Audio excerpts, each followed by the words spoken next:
Hello YouTube!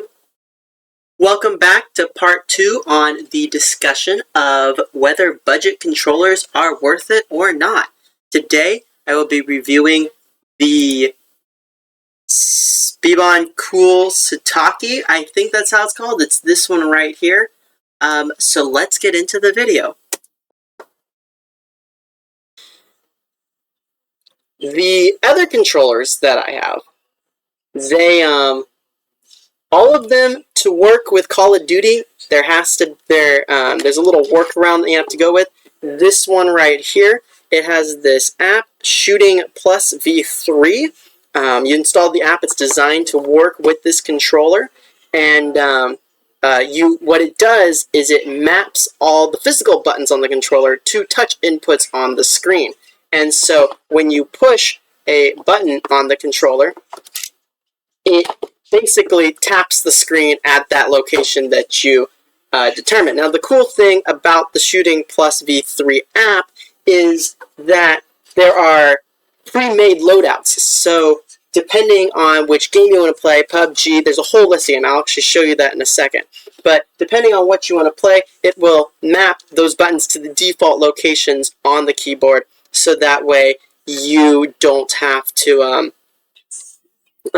program each button where you want it. So this one is a little bit funny because it has, on its pre-mapped buttons, the right trigger, or the right bumper up here, this one, its only function is to use more buttons. I don't know if that makes sense, but like your A button might be to crouch or to slide.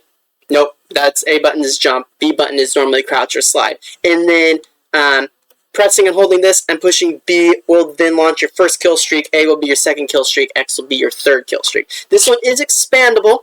I, unfortunately, besides my Samsung Galaxy S8 and then the Moto G100 that I'm using to film this, I don't have any other big phones.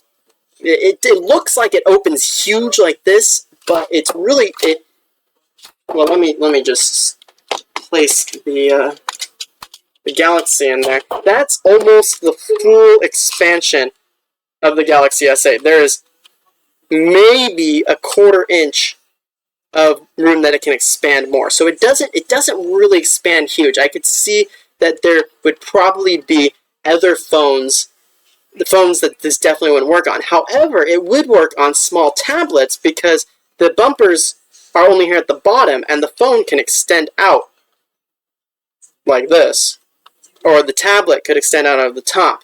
The disadvantage I noticed with this one immediately is with Samsung Galaxy S8 and a lot of phones, it has a bottom firing speaker. So when this is in here like this, your speaker is kind of muffled because it's down there in the rubber pad. Also, no access to a charging port, and no access to your headphone jack if your phone still has a headphone jack.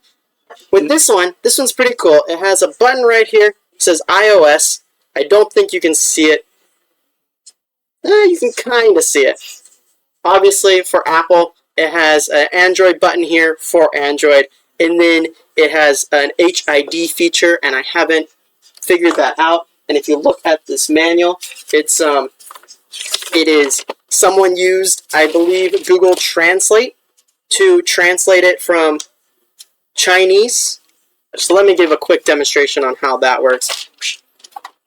I have the app here, Shooting Plus V3,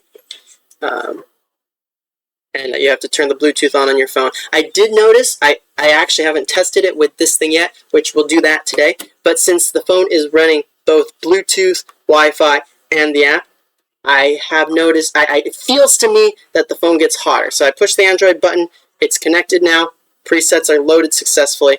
These are all the games that they have presets for, pre-mapped. So you have Need for Speed, you have PUBG Mobile, Mortal Kombat, Call of Duty, Minecraft, Mario Kart, Real Boxing, Asphalt 9, Genshin Impact, a few other things. And so the Call of Duty preset automatically loads. So I'm going to go back to here and then exit this, go to Settings, and launch my custom layout where all my buttons are, and then I'm going to push the V3 button, which is right here in the corner, and you can move it around to wherever you want it, but it's hiding there in the corner. And then it maps, so right now I have this left trigger mapped to right here, where the left trigger is. I'm going to move the, or not the left trigger, the left joystick, my bad. We have right trigger, which is this one over here. I'm going to put that right there, so when I push the right trigger, it will shoot. My left trigger, I don't remember where it was, but one cool thing is if you click the left trigger, it will automatically pop to the middle of the screen. So I am going to put left trigger right there. I think that's good for now.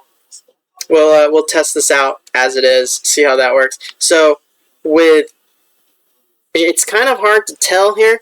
These select new save close, that is the V3, the shooter V3 overlay. So I'm going to save that. Click OK, and then it's going to go back to the Call of Duty scheme. So then I'm going to exit out of that, the custom layout, go back to settings.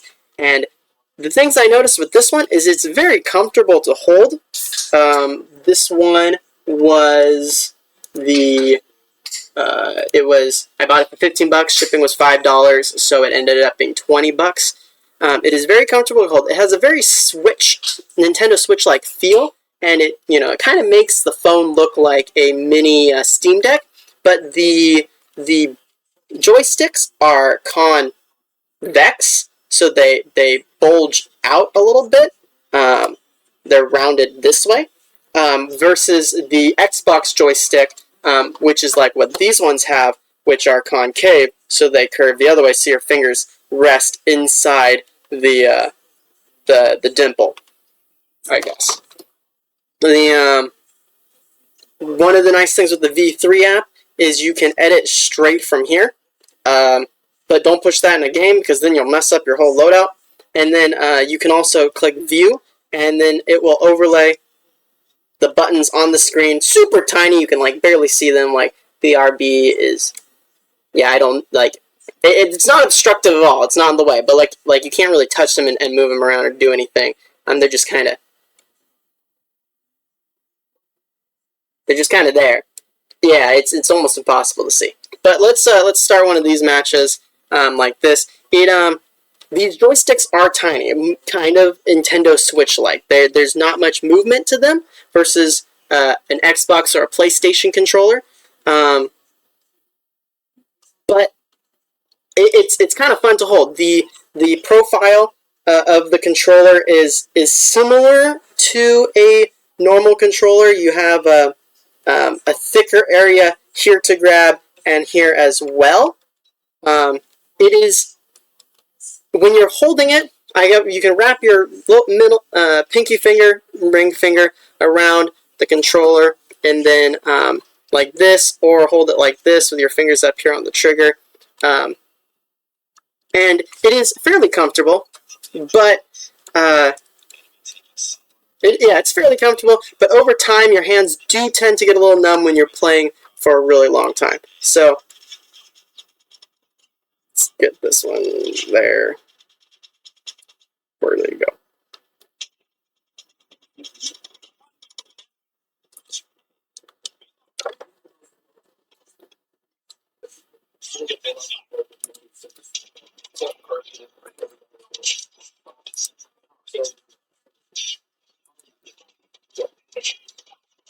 Already, I feel much more comfortable like this. Again, I'm very used to playing on a controller. These tiny little joysticks are hard to control, especially like when I'm trying to long shot in the distance. Okay, let's say right trigger A. Yep, that's my first kill streak.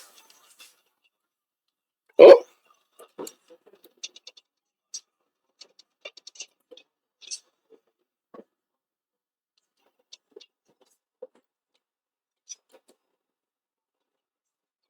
Oh.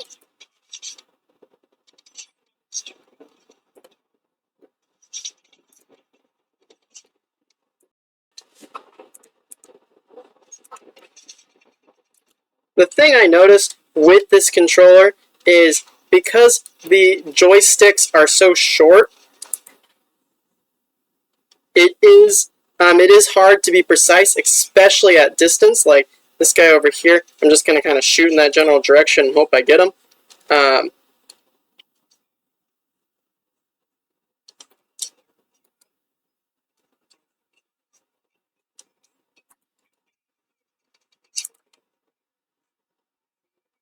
But I'm already doing significantly better. Oh, dang. Or at least I feel more comfortable like this than on the touchscreen, where to turn, you go left, left, left, left, left, or whatever. And I know I can turn my sensitivity way up, but then I can't hit any targets at distance with high sensitivity, because then I'm just like zipping around too fast, and I don't have the precise motor movement in my fingers. But here, wow, I'm just shooting blindly. There's so many of them.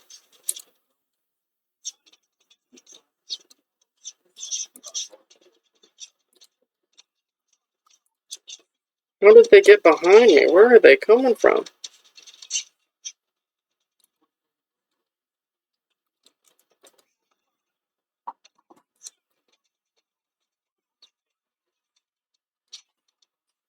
See, look at that. I got a nuke, which I wasn't even anywhere close to getting a nuke. And what are you guys doing? Now, these guys aren't that great either, but I also have a huge advantage with the controller. I'm just gonna sit over here, launch the nuke real quickly. There was no way I would have gotten a nuke the touchscreen method. But see, like, again, going left, it's like facing this way 1, 2, 3, 4 times to turn around. Whereas with the controller, just whoop, and then weep, and oh, I guess that's not a good time comparison because the nuke like slows the time down. But so there we go. Facing this way, just spin around at a nice even pace, and I should probably turn up my sensitivity, maybe. But like, oh dang, out of ammo.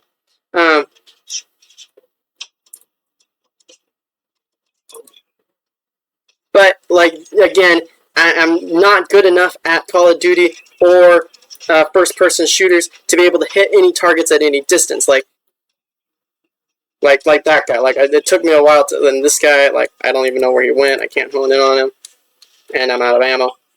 Oh snap!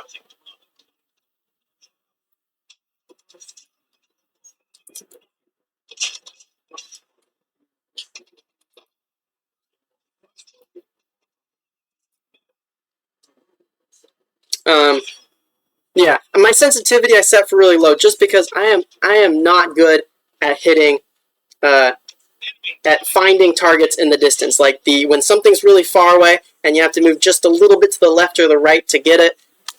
I don't have the hand-eye coordination or whatever to just move this just a little bit. For me, it's like this way or that way, like all the way to the extremes. Which on this little controller there's not much of extremes. On the Razer Kishi, for example, you have extremes. You have full Xbox joysticks here. These are awesome. But the disadvantage to the Razer Kishi is there's no grip. Like it's profile. It is low profile, flat. So like you can't do this comfortable hold here. Nice round trigger buttons. However, the Razer Kishi, this is click. It's on, off, or on. There's no other option. Just that way or that way. The Razer has actual triggers. Like when you pull a little bit, it's like 25% and 50% and 75%, 100% in. And so like if you do a controller tester, you could see that it actually registers it on a X Y or an X scale like these ones. There's a percentage that it's up or it's down, and a percentage to the left to the right, or a combination thereof. All right, we got one match done. Let's test the temperature on this thing, see if it's even hotter. Oh yeah, 100%, 109 degrees, or not 100, 101.8. The other one was 100.0, 100.9, 100.6, 99. So it's definitely, the phone definitely gets hotter, 99. It definitely gets hotter running the Bluetooth, the Wi-Fi, and the game at the same time. Fortunately, with this particular design, yeah, it's not getting any, like 100 and one was the hottest I saw. But with this design here, like this, your hands never touch the phone unless you want to tap something on the screen. But you can link pretty much everything to shortcuts. So if you use up your X, Y, A, B and your D-pad here, and the click, the left down click, the right down click, and all, and 3 triggers, because this one's just the to use more buttons button, I guess. Then, yeah, if you use up all the buttons linked to something, then you just press and hold this, and you can have press and hold this, press and hold this, press and hold all of these, and those are the options for what you have on the screen. But it's nice that there are preset defaults that they have, so you don't have to program for each and every one. Now I'm going to exit out of this and then restart with the Razer Kishi. Thank you so much for watching part 2 of my series on budget gaming controllers. Overall, I am impressed with how responsive this controller is. There is no noticeable input delay over the Bluetooth. I was actually able to borrow a Nintendo Switch, and this controller's buttons, triggers, and joysticks feel just like the Nintendo Joy-Cons, with the exception of the D-pad being a little more squishy than the Joy-Con's distinct click. As far as size, they are nearly identical. Depending on the phone that you use, the Switch's screen may be only slightly larger. I tried really hard to fit the Switch in the middle of this controller, but its 6.2-inch screen was only like 1/10 of an inch too big to fit, and I felt like it would break the controller if I tried to expand it a couple of millimeters more to stretch it around the Switch. Because of the contours of this controller, it is much more comfortable to hold than the Nintendo Joy-Cons. Lastly, I have an update to my budget controller price sheet. While I bought mine in an auction on eBay for $20, at the time of publishing this video, there are no current auctions for this controller. However, another one may get listed if you check on eBay frequently. There were only 2 places that I could find it in stock: Walmart for nearly $40 and AliExpress for $20 if you're willing to wait like 10 years for shipping. Unless you really like the feel of the Switch's stubby little joysticks, I don't think it's worth $40. The app is designed to work only with Beboncool's controllers, and it is very convenient and easy to use. Because of the app and the comfortable profile of this controller, it is definitely worth $20 if you can get it for around that price. That is all for this video. I hope you enjoyed my evaluation of this controller. Constructive criticism is always welcome. Have a great rest of your day. Blessings.